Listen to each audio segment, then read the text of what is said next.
भारत की तरफ से सार्क देशों के सभी राष्ट्राध्यक्षों को न्योता भेजा गया है कि नरेंद्र मोदी के शपथ ग्रहण में आए, शिरकत करें।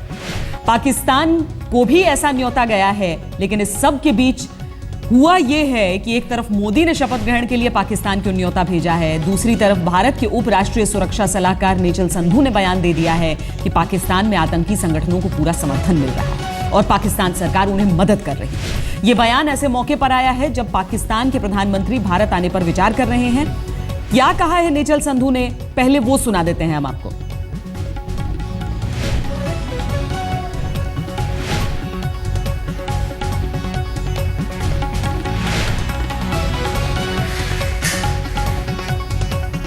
In the West, even though there has been an orderly transition in mid-2013 from one democratically elected government to another, conflict entrepreneurs in Pakistan continue to strive hard to sustain and entrench an atmosphere of animosity against the Indian state. The Defy Pakistan Council, which includes the Jamaat-ud-Dawa, a front for the Lashkar-e-Taiba, is one of such platforms. An array of terrorist groups which have previously exhibited the ability to carry out depredations in several states of India continue to enjoy much latitude in Pakistan, and they remain very active.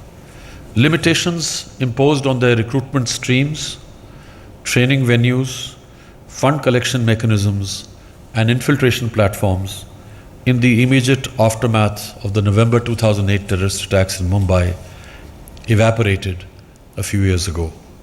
Sections of the state apparatus continue to extend support to these groups.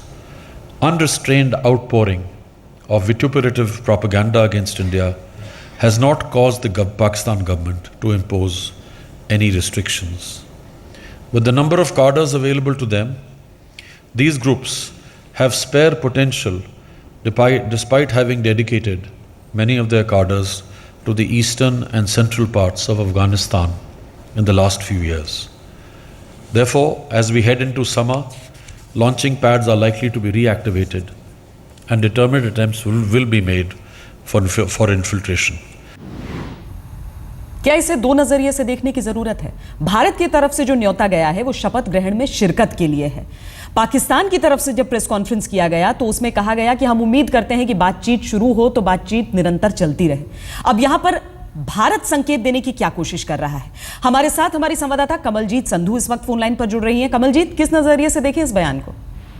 ये सीधा हमला है पाकिस्तान पे और खासतौर पे उस दिन पे आया है जिस दिन प्रधानमंत्री नवाज शरीफ, पाकिस्तान के प्रधानमंत्री, ये निर्णय लेंगे कि वो यहाँ पे मोदी के ओथ सेरेमनी के लिए आना चाहते हैं या नहीं। खास तौर पे उसी समय ये बयान आया है। लेकिन ऐसा नहीं है कि नेचल संधू ने पहले नहीं किया, वो फॉर्मर आईबी चीफ रहे हैं, इस तरह के बयान पहले भी आते रहे हैं। लेकिन ये पहली बार है कि जब एक गवर्नमेंट फॉर्मेशन हो रही है, मोदी सरकार आ रही है, तभी ये बयान आया है। इसे दो तरह से देखा जा सकता है। एक तो नेचल संधू का जो अपॉइंटमेंट है वो यूपीए की तरफ से था, तो उनके जो दिन हैं वो गिने चुने ही हैं। दूसरी बात यह है कि पाकिस्तान की तरफ से हमने देखा है जब एक साल रह गया था इलेक्शंस के लिए, तब भी किसी तरह से सीजफायर वायलेशन हो रहा था। तो ऐसी बात नहीं है कि पहली बार इस तरह का अटैक किया गया है पाकिस्तान पे, वर्बल अटैक किया गया है। तो इस बयान को काफी तरीके से देखा जा सकता है, लेकिन पाकिस्तान इसे किस तरह से देखेगा वो बहुत दिलचस्प बात होगी। कमलजीत, एक दूसरा पहलू इसमें यह है कि पाकिस्तान की तरफ से जब आज प्रेस कॉन्फ्रेंस किया गया उसमें कहा गया कि अव्वल तो ये कि अगर ये प्रोटोकॉल है कि अगर राष्ट्राध्यक्ष नहीं आते हैं तो उनकी जगह वो कोई नुमाइंदा आ सकता है, इसमें बहुत ज्यादा मत पड़िएगा, जिससे सुनकर ये लगा कि कहीं ऐसा तो नहीं है कि पाकिस्तान पसुपेश में है। दूसरा ये कि उन्होंने कहा कि हम उम्मीद करते हैं कि बातचीत शुरू हो तो निरंतर चलती रहे। क्या अगर हम ये अलग हटाकर देखें कि यूपीए सरकार के दौरान का अपॉइंटमेंट है नेचल संधू का, क्या हम इस नजरिए से भी देख सकते हैं कि शायद उस बात का भी रिएक्शन हो कि आप इस स्वागत सत्कार को, इस निमंत्रण को आप दूसरे नजरिए से मत देखिए, उसके लिए आपको पहले काम करना पड़ेगा 26/11 के आरोपियों पर और उसके बाद ही बातचीत आगे होगी?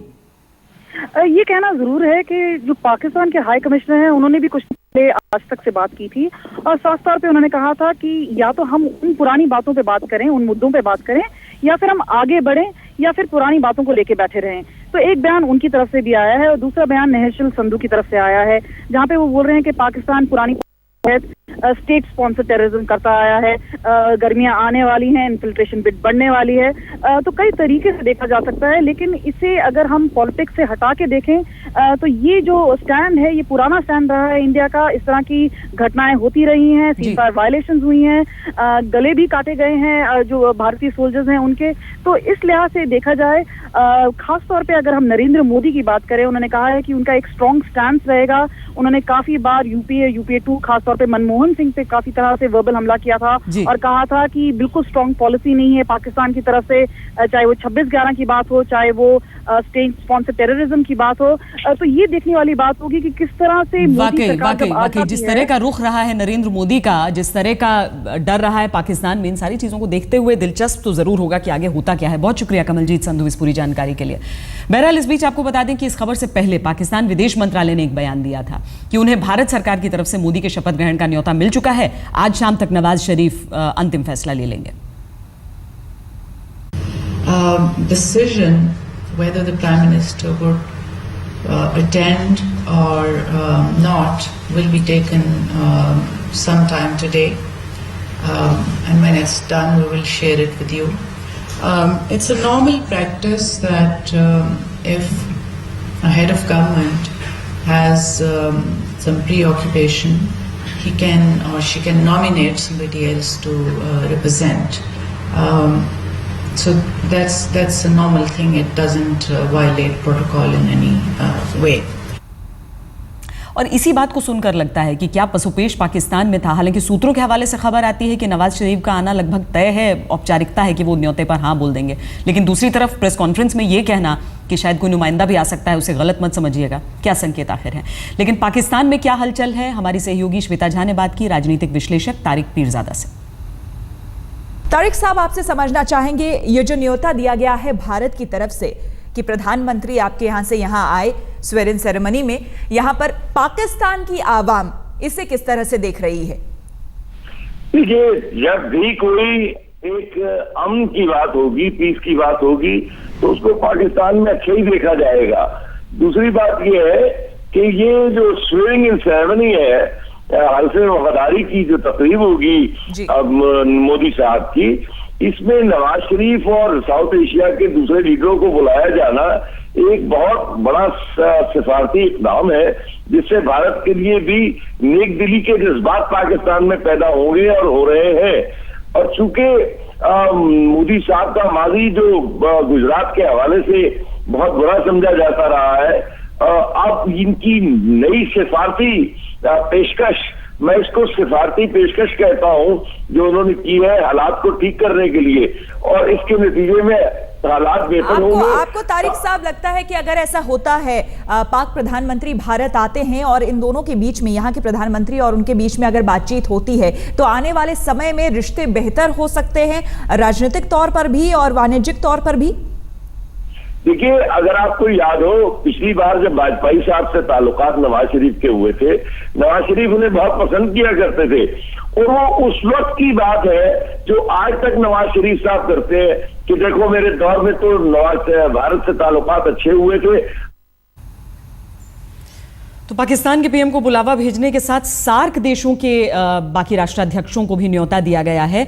किस किस को न्योता दिया गया है और क्या संदेशा आया है पलटकर, वो हम आपको सारे देश दिखा देते हैं, सारे राष्ट्राध्यक्ष दिखा देते हैं, जो कि 26 तारीख की शाम 6 बजे शिरकत करेंगे शपथ ग्रहण में। नवाज शरीफ का इंतजार है अभी कि पाकिस्तान के प्रधानमंत्री क्या कहते हैं, क्योंकि अभी तक जो संकेत मिल रहे हैं उसके मुताबिक पसुपेश है पाकिस्तान में। उन्होंने फैसला नहीं किया है कि अभी वो हाँ कहेंगे ना कहेंगे, क्या अगला फैसला उनका होता है। लेकिन अगले राष्ट्राध्यक्ष को देखते हैं। हामिद करजई ने हामी भर दी है। अफगानिस्तान के राष्ट्रपति आएंगे, शपथ ग्रहण में शामिल होंगे। नरेंद्र मोदी ने जिन राष्ट्राध्यक्षों का अलग से नाम लिया था पहले दिन, शुक्रिया अदा करते हुए उनमें शामिल थे वो। महिंदा राजपक्षे को लेकर जाहिर है कि दक्षिण भारतीय पार्टियां थोड़ी सी चिंता में हैं। MDMK ने कह दिया है कि न बुलाइए तो बेहतर है महिंदा राजपक्षे को। और तमिलनाडु के नेताओं को आपत्ति है, हो सकता है जयललिता न आए, सभी मुख्यमंत्रियों को भी कहा गया आने के लिए। शेख हसीना विदेश दौरे पर हैं, इसीलिए मुमकिन है कि बांग्लादेश की तरफ से किसी का प्रतिनिधित्व होगा, जो प्राइम मिनिस्टर हैं वो नहीं आएंगी। लेकिन शेरिंग तोब्गे भूटान के प्रधानमंत्री आएंगे, उन्होंने कह दिया है अपनी तरफ से कि वो शिरकत करेंगे। अब्दुल्ला यामीन मालदीव का प्रतिनिधित्व करेंगे, वो आ सकते हैं, उनकी तरफ से अभी हामी भरी गई है। नेपाल रामबरन यादव आ सकते हैं। नरेंद्र मोदी ने खुद ये न्योता दिया है और इसीलिए ये सारे वो नाम हैं जो अभी दिख रहे हैं, जो कि 26 तारीख को शिरकत कर सकते हैं शपथ ग्रहण समारोह में। लेकिन जब भी सार्क देशों की बात होती है, भले ही यहां पर बात हो जाए कि क्षेत्रीय एकता किस तरह की रहे, क्षेत्रीय संदर्भ में किस तरह की बातें आगे संकेत देखे जाएं, लेकिन मसला तो सिर्फ भारत और पाकिस्तान का होता है, देखा सिर्फ पाकिस्तान की तरफ जाता है, क्योंकि आगे बढ़ती है ये बात। अब क्या नवाज शरीफ की तरफ से कहा जाता है वो देखना होगा। लेकिन इस पूरे मामले में शिवसेना नेता का रुख ध्यान देने वाला है। अब तक पाकिस्तान का विरोध कर रही शिवसेना ने इस बार चुप्पी साध ली है। जब हमारे संवाददाता राहुल कंवल ने शिवसेना नेता उद्धव ठाकरे के बेटे आदित्य ठाकरे से इस पर सवाल पूछा तो इसे टाल गए। वो ये बताइए कि नवाज शरीफ को नरेंद्र मोदी ने इनवाइट किया, हम शिवसेना से कुछ स्वर सुन रहे थे कि क्रिकेट नहीं खेलने देंगे, पहले ही इन एक्ट में उन्होंने नवाज शरीफ को इनवाइट किया, इसको आप कैसे देखते? पहली बात तो ये है कि इसका जवाब उद्धव साहब खुद स्वयं देंगे, लेकिन जो उत्तर दिया उद्धव साहब ने दिल्ली में वो ये था कि अगर आतंकवाद चालू रहे तो फिर हम कैसे खेलें, यही उत्तर है, यही जवाब है। क्योंकि अभी भी ट्रेनिंग कैंप्स तो चल रहे हैं, तो कुछ लोग सवाल उठ, तो ये सवाल आप बिल्कुल, आपको उत्तर इसका जल्द मिलेगा। मुझे लगता है कि आज इस देश को जो जरूरत थी मोदी जी, वो मिल गई है और आप देखेंगे कि ये देश सबसे ताकतवर देश बनेगा। नवाज शरीफ को न्योते के मसले पर राजनीतिक हलकों की प्रतिक्रिया सामने आ रही है। ज्यादातर दलों ने इसका स्वागत किया है। आज राष्ट्रीय जनता दल के सुप्रीमो लालू यादव ने क्या कहा वो सुनिए। पड़ोसी देशों से मधुर संबंध हो, पड़ोसी देश जो हैं सार्क कंट्री हैं, थर्ड फोर्स जो है दुनिया का, इनका अगुवाई, इनको इकट्ठा करना हमारी नीति रही है और हमारी नीति होनी चाहिए, कोई मोदी जी और फलाना जी का नहीं। और जो मैंडेट मिला है इनको, उसके तहत उन्होंने इनवाइट किया है नरेंद्र मोदी ने।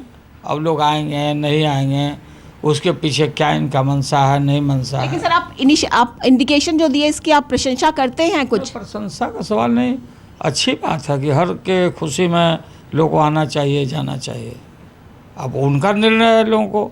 लेकिन अच्छी बात है सर, पाकिस्तान अच्छी बात है, और क्या बोले खराब है मत आने दो फलाना को।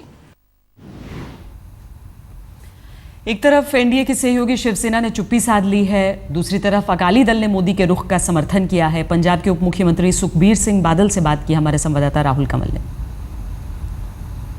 सबसे पहले तो हम ये जानना चाहेंगे कि नवाज शरीफ को जो इनविटेशन नरेंद्र मोदी ने दी है, आप पंजाब में रहते हैं, पाकिस्तान पड़ोसी राज्य, आप कैसे इसको? ये अच्छी बात है क्योंकि नेबर्स के साथ अच्छे संबंध चाहिए, और ये अच्छे संबंध होंगे तो ये जो एनिमिटी है वो कम होगी। आप हमेशा से एनिमिटी को कम करने की बात करते रहे, आपको लगता है कि मोदी के रहते वो हो पाएगा जो मनमोहन सिंह ने? आई थिंक क्योंकि मोदी जी डिसाइसिव है, उन्होंने फर्स्ट इंप्रेशन जो दिया है उनको इनवाइट किया है। ये एक इंप्रेशन डाला गया था उनके खिलाफ कि ये एंटी पाकिस्तान है, एंटी ये हैं, एंटी वो हैं। आपने देख लिया कि he wants to deliver, he wants to take the country forward, and जो उनकी स्टेप्स हैं पॉजिटिव स्टेप हैं, उनको नेगेटिविटी नहीं शोकी। आप क्या चाहेंगे कि कैसा होना चाहिए पाकिस्तान को लेके एनडीए सरकार का?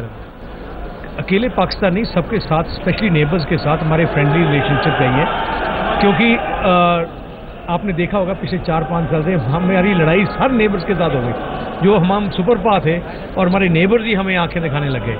मुझे लगता है मोदी जी के साथ उनकी जो पर्सनैलिटी है, उनके साथ जो उन्होंने संबंध जोड़ने चाहेंगे, वो बात जो करेंगे उनको मालूम होगा नेबर्स को ही means business, and positive results will come out. Pakistan में काफ़ी एप्रीहेंशंस भी हैं मोदी को लेके, क्योंकि हमेशा कहते हैं कि आपने हमारे सोल्जर्स को बिहेड किया तो हम आपके पीछे पड़ जाएंगे। तो कैसे आपको लगता है कि पाकिस्तान के एप्रीहेंशंस को ओवर टाइम जैसे जो स्टेप्स हमने, मोदी जी ने फर्स्ट स्टेप लिया, there will be a step from there side. आपने देखा होगा जो कमेंट्स जम्मू कश्मीर से आए हैं मोदी जी के इन्विटेशन से, पॉजिटिव कमेंट्स, उन्होंने they can't believe it so ये जो संबंध है आपने देखोगे आगे थोड़े महीनों में 15-20 दिन महीने 2 महीने में ये पॉजिटिविटी क्रिएट होगी और सेंस ऑफ कॉन्फिडेंस क्रिएट होगा।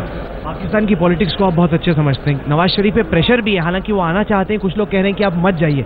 आप नवाज शरीफ को क्या एडवाइस? उनकी भी मजबूरी है, economics has to take over.